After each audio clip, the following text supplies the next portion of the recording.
आपकी ये मंदिर वाली जो जगह है वो कितने एकड़ में फैली हुई है? 22 एकड़ में, 22। जिसमें 322 छोटे छोटे मंदिर हैं भगवान के। ओहो, माने भगवान का पूरा शॉपिंग मॉल ही सजा के रखा है। साइलेंस। और इन सारे मंदिरों में भगवान की सेवा के लिए 142 पुजारी हैं, समझा? आपके मंदिर के बाहर भिखारी कितने बैठते हो पता है आपको? क्या? भिखारी भिखारी अंदर की 320 मूर्तियां, 142 पुजारी याद है आपको, लेकिन आप ही के मंदिर के बाहर बरसों से कितने भिखारी बैठते हो याद है आपको? मिलॉर्ड, इनके मंदिर के बाहर जो भिखारी बैठते हो उसमें से किसी को भी मंदिर के अंदर एंट्री नहीं। अब धूप हो बारिश हो बाहर सड़ते रहने का, अंदर पैर नहीं रखने का। ना मत कहना, ना मत कहना। ये आप ही के मंदिर के पुजारी ने मुझे बताया था। उसने तो मुझे ये भी बताया था महाराज कि कांजी भाई, ये केस अगर आपको जीतना है ना भैया तो हर सोमवार को आइए। तो मैंने पूछा मिलॉर्ड कि मैं कहाँ हूं? तो कहते हैं शिव जी के मंदिर में आइए और 1 लोटा दूध चढ़ाइए, फिर देखिए। मैंने बोला ठीक है, ये भी करके देख लेते। तो मिलॉर्ड में पहुंच गया मंडे को दूध का लोटा लेकर। ये लंबी लाइन लगी, सबके सब हाथ में लोटा पकड़ के खड़े हुए थे ऐसे। मैंने सोचा अंदर जरूर कोई दूध पीने वाला होगा, वरना ये सबके सब गधे थोड़ी है जो ऐसे लोटा पकड़ के लाइन में खड़े। मेरा नंबर है, मैं अंदर गया, अंदर कोई नहीं था दूध पीने वाला, कोई नहीं। बीच में वो काला पत्थर पड़ा हुआ था, उसे शिवलिंग कहते हैं मूर्ख। हाँ शिवलिंग पड़ा हुआ था। और वो पत्थर मिलो, वो पत्थर दूध था।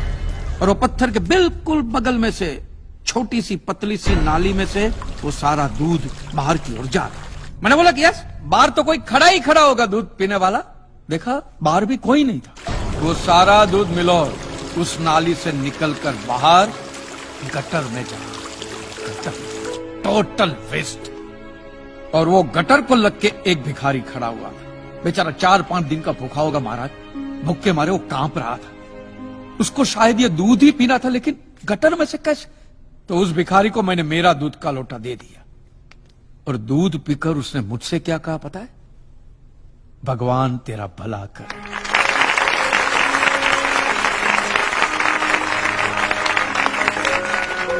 तो मंदिर में आने वाला एक एक इंसान वो पत्थर पे दूध डालने के बजाय किसी गरीब के पेट में डाले तो सबसे ज्यादा पुण्य मिलेगा, नहीं? और हाँ मौलवी साहब, किसी दरगाह पे फूलों की चादर उड़ाने के बजाय किसी नंगे फकीर के बदन पे कपड़ों की चादर उड़ाई जाए ना तो अल्लाह को बहुत खुशी मिलेगी। और जीसस के सामने मोमबत्तियां जलाने से अच्छा है किसी गरीब की झोंपड़ी में जलाइए, तो उसके घर में कभी अंधेरा नहीं होगा।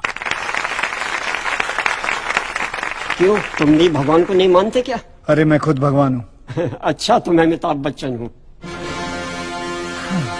देखो कांजी, दूध, चद्दर, मोमबत्ती ये सब चढ़ाना एक प्रथा है। भगवान की पूजा अर्चना, इन सब का मूल्य तुम नहीं समझोगे क्योंकि तुम एक नास्तिक हो। जगत की मोह माया से तुम अभी तक मुक्त नहीं हुए। आप तो हो गए हो ना, आप तो बिल्कुल मोक्ष के दरवाजे पे खड़े हो। तो ये जो रीति रिवाज के नाम पे ढोंग चलते उनको बंद करवाइए ना महाराज। शनिवार को हनुमान जी की मूर्ति पे कितना तेल बर्बाद होता है पता है आपको? लोग 2 रुपये के 5 रुपए के सिक्के यूं करके मूर्ति पे चिपकाते हैं। हनुमान जी इन सारे चिल्लर का क्या करेंगे? कांजी भाई बिल्कुल ठीक कह रहे हैं। साईं बाबा अपनी पूरी जिंदगी गरीबों के लिए और गरीबी में जिए। जब तक वो जिंदा रहे तेल की एक एक बूंद के लिए दर बदर भटकते रहे, और आज उनके मरने के बाद उनके लिए करोड़ों का सिंहासन, सोने का मुकुट, किसके लिए बताइए महाराज। एक बात बताइए, जो भी भक्त भगवान की श्रद्धा से सच्चे दिल से भक्ति करता है उस पर तो उस परम कृपालु की कृपा दृष्टि रहती है ना? रहती है ना? आया ना? तो चलिए महाराज मुझे ये बताइए कि अमरनाथ और वैष्णो देवी की यात्रा पे जाती हुई बस नीचे खाई में क्यों गिर जाती? वो तो भगवान की भक्ति के लिए जा रहे थे, श्रद्धा से भजन गाते गाते जा रहे थे, तो भगवान ने डायरेक्टली उनको ऊपर बुला लिया। और आप मुझे एक गाड़ी ऐसी बताइए जिसका एक्सीडेंट हुआ हो और जिसके अंदर भगवान की मूर्ति या फोटोग्राफ ना हो। बताइए बताइए। I object my Lord. From day 1 ये आदमी बातों को यूं गोल गोल घुमा रहा है। मिस्टर कांजी, ये कोई डिबेट नहीं है अच्छे बुरे की, ये कोर्ट है और यहां प्रूफ चलता है। और हमारे पास प्रूफ है, इंश्योरेंस पेपर्स पर आपके सिग्नेचर्स।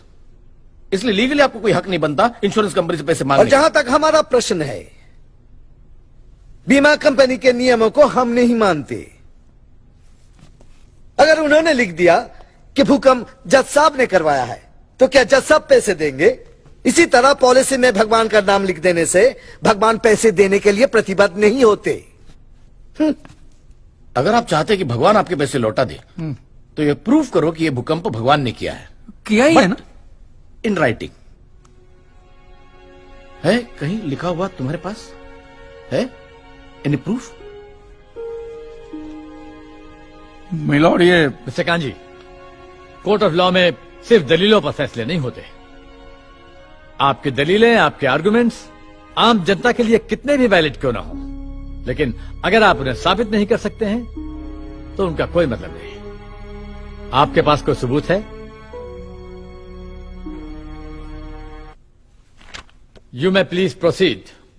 योर ऑनर, इससे पहले कि मिस्टर कांजी अपने तीखे और कटाक्ष भरे व्यूज बिना किसी रेफरेंस प्रदर्शित करें, मैं उनसे पूछना चाहता हूं कि उनके पास कोई प्रूफ है जिससे वो साबित कर सके कि उनकी दुकान भगवान ने गिराई है?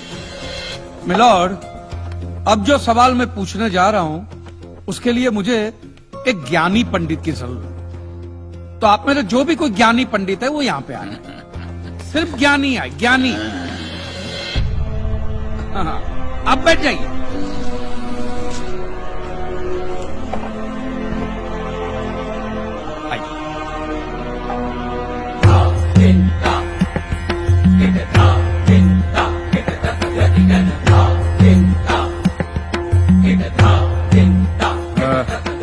महाराज, आप जो पंडित लोग आपके प्रवचन में जो शास्त्रों की बातें करते हैं, तो शास्त्रों में जो भी लिखा होता है वो सब सही होता है? 100%। ऐसा कहां लिखा है? ये तो आप कह रहे हैं। गीता में लिखा है। अच्छा, क्या लिखा है गीता में? गीता के 4थे अध्याय का 40वां श्लोक, अज्ञस्य अश्रद्धानस्य संशयात्मा विनश्यति, नायम लोकस्ति ना परा ना सुखम संशयात्मना। मतलब क्या? इसका अर्थ है, जो अज्ञानी श्रद्धा विहीन मनुष्य शास्त्र पर संदेह या शक करता है, उसका विनाश निश्चित है। उसे भूलोक या परलोक कहीं भी शांति नहीं मिलती। समझा? ये बहुत इंटरेस्टिंग आइटम है। महाराज, आपको ये गीता में या शास्त्रों में कुछ भी समझ में आता है, हा? कि जो भी लीलाधर महाराज बोल रहे उसमें बस ऐसे समझा समझा करके हाथ हिला रहे हैं? मिलॉर्ड, वो स्कूल में छोटे छोटे बच्चे होते, उनको प्रेयर कभी पूरी याद नहीं रहती, तो बेचारे आंख बंद करके ऐसे करके होंठ हिलाते, वो होंठ हिलाते, ये हाथ हिलाते। एक कांजी, तूने एक सिद्ध साधु का अपमान किया है, तो तुझे नरक में भी जगह नहीं मिलेगी। कहां से मिलेगी महाराज? आप लोगों ने पहले से ही वहां कुल्ले टिका के रखे हैं।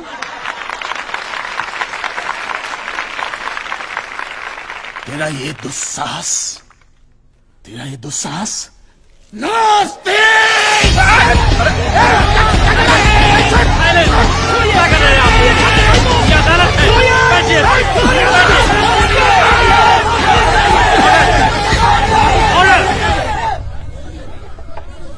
बैठ जाइए।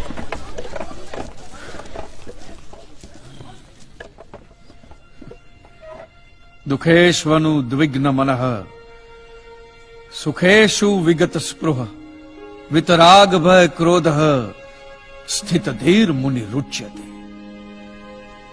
अध्याय 2 श्लोक 56वां। अर्थात जिस मनुष्य के लिए सुख और दुख समान अवस्था है, जो भय और क्रोध से मुक्त है, जो स्थिर बुद्धि वाला है ना, वही सिद्ध पुरुष कहलाता है।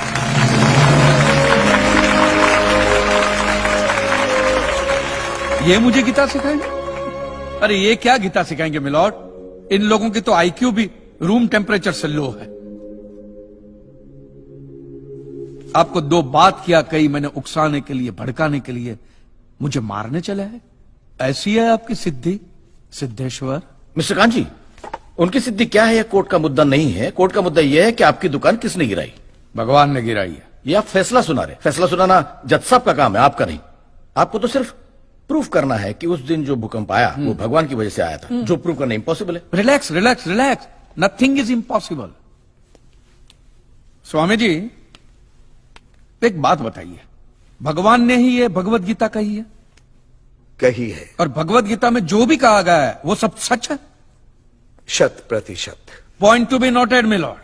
तो मुझे एक बात बताइए कि भगवान ने भगवत गीता के 9वें अध्याय के 8वें श्लोक में क्यों ऐसा कहा है कि पूरी सृष्टि का सर्जन मेरी इच्छा से हुआ, इसका विनाश भी मेरी इच्छा से होगा, ये पूरी सृष्टि मेरी इच्छा के अधीन है, इसके सर्जन और विनाश के लिए सिर्फ मैं और मैं ही जिम्मेदार हूं। और ये देखिए मिलॉर्ड, ये बाइबल में भी कहा गया है, Aiza chapter 54 verse 16 See, it is I who have created the smith who blows the fire of coals and produces a weapon fit for his purpose. I have also created the ravager to destroy. अब ये देखिए, ये कुरान शरीफ में भी है। सूरह जलजला 99 आयत 1 से 8 में भी लिखा है कि जब जमीन अपनी पूरी शिद्दत के साथ हिला डाली जाएगी और जमीन अपने अंदर के सारे बोझ को निकालकर बाहर डाल देगी और इंसान कहेगा कि ये उसको क्या हो रहा है, उस दिन वो अपने ऊपर बीते हालात बयां करेगी, क्योंकि तेरे रब ने उसे ऐसा करने का आदेश दिया होगा। रब ने।